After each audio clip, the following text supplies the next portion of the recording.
तो दोस्तों आज हम बात करने वाले हैं जॉइंट पेन। कहाँ वाला? यहाँ वाला। ठीक है, तो इसको टेनिस एल्बो भी बोलते हैं। एक्चुअली में ये किस किस को होता है और क्यों होता है और किस कारण से होता है। ठीक है, दो तरह के जॉइंट प्रॉब्लम होते हैं कुनी के अंदर में। एक होता है ये वाला जिसको टेनिस एल्बो बोलते हैं, एक यहाँ पर होता है। ठीक है, इसको मैं कल वाले वीडियो में बताऊंगा इसे क्या बोलते हैं और कौन सी एक्सरसाइज। तो आज हम जो बात करने वाले हैं इस वाले जॉइंट की बात करने वाले जिनको यहाँ पर पेन होता है। तो ये किस किस को पेन होता है यहाँ पर? एक्चुअली में जो टेनिस खेलते हैं, ठीक है, बैडमिंटन जो खेलते हैं एक्चुअली में उनको यहाँ पर पेन होता है।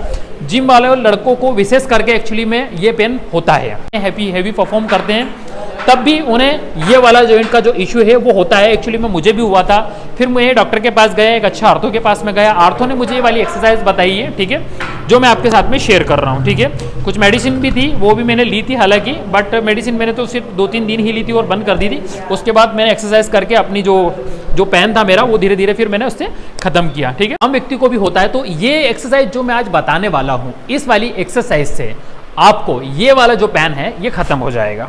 ठीक है, तो करना क्या है आपको? ठीक है, एक एक्सरसाइज बताऊंगा, एक स्ट्रेचिंग बताऊंगा आपको मैं। ठीक है, आप घर पे भी कर सकते हो और आप जिम में भी आप कर सकते हो। ठीक है, तो ये डिपेंड करता है आपके ऊपर कि आप कहाँ पर हो, क्या है। ठीक है, तो सबसे पहले तो मैं आपको जिम में बता देता हूँ कि जिम के अंदर अगर आप हैं तो कौन सी वाली एक्सरसाइज आप कर सकते हैं। ठीक है, तो ये वाली इस तरह की जो मशीन है एक्चुअली में जो कि 4 आर्म के लिए होती है, वेट आपको आपके अकॉर्डिंग चूज करना है। ठीक है, आपको जो कंफर्टेबल लगे, ज़्यादा हैवी वेट इसमें आपको नहीं जाना है, इस चीज़ का विशेष ध्यान रखना।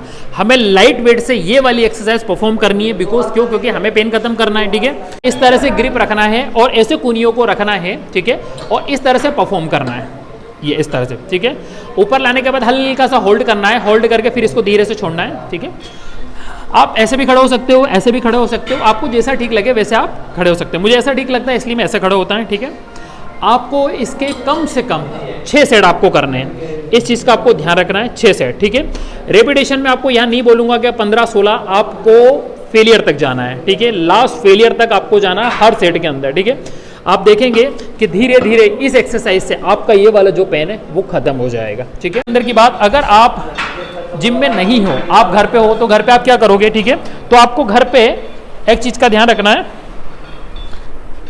इस तरह की ईंट लेना है। ठीक है, और ईंट लेके आपका जो हाथ है वो आपको कहीं पे भी इस तरह से आपको रखना है। या आपके घर में इसी को टेबल होगी, ठीक है, और टेबल होगी तो टेबल को भी आप ले सकते हैं। इस तरह से रख के एक सिंगल हैंड से इस तरह से परफॉर्म करना है आपको। ठीक है, ऐसे इस तरह से परफॉर्म करना है। ठीक है ना। एक एक्सरसाइज मैंने आपको बता दी, अगर आप जिम में हैं तो ये वाले जो 4 आर्म की जो हमारी मशीन है इसको हम यूज़ कर सकते हैं। अगर आप घर पे हैं अगर, तो ये वाली एक्सरसाइज आप परफॉर्म करके भी आप आपके जो पेन है यहाँ को इसको आप ख़त्म कर सकते हैं। इस तरह से आपको यहाँ पर परफॉर्म करना है दोनों हाथों से, धीरे धीरे आराम होने लगेगा। ये तो हो गई वेट के साथ में। अब मैं बताऊँगा आपको बगैर वेट के साथ में। एक्चुअली में बगैर वेट से भी इस एक्सरसाइज को परफॉर्म कर सकते हैं। ठीक है, अब आप कैसे परफॉर्म करना है? इस तरह से आपको खड़े होना है और खड़े होके आपको, ठीक है, इस तरह से करना है बगैर वेट से।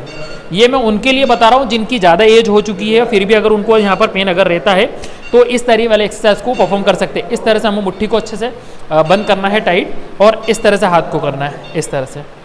ठीक है, ऊपर की तरफ लाना है। ठीक है, ताकि यहाँ पर लोड आए इस मसल्स के ऊपर और ये मसल्स हमारा इंप्रूव हो जाए और हमारा पेन धीरे धीरे यहाँ से खत्म हो जाएगा। तो इस तरह से हमें एक्सरसाइज करनी, दोनों हाथों से हमें परफॉर्म करना है। आप इसको डेली भी कर सकते हो या आप अल्टरनेट डे भी कर सकते हो। ये तो हो गई हमारी एक्सरसाइज। ठीक है, अब स्टिचिंग में अगर मैं आपको बता देता हूँ कि आप स्टिचिंग में आप क्या कर सकते हो। तो स्टिचिंग में आपको इस तरह से हाथ को सीधा रखना है। सीधा रखने के बाद इस तरह से पकड़ना है आपको। इस तरह से पकड़ने के बाद इस तरह से आपको स्टिच करना है पीछे की साइड। ज़्यादा नहीं करना है, पता चलेगा हम यहाँ से हाथ तोड़ लें या उंगली तोड़ लें। ठीक है, इतना नहीं। ठीक है, बाकी हम जितना सह सके इतना हम स्टिच इसको कर सकते हैं। इस तरह से हमें स्टिच करना है, फिर नॉर्मल, फिर स्टिचिंग। ठीक है, ये इस तरह से भी स्टिच करना है हमें। ठीक है, दोनों हाथों का हमें स्टिच करना है। ये वाली एक्सरसाइज से आपका जो ये वाला जो पेन है आप इसको ख़त्म कर सकते हैं। आने वाले कल के वीडियो में मैं आपको बताऊंगा, यहाँ पर बहुत सारे को यहाँ पर दर्द होता है, तो इसके लिए कौन सी एक्सरसाइज आप परफॉर्म करेंगे। ठीक है, वो मैं कल के वाले में वीडियो होगा। तो thank you so much. Her her Mahadev.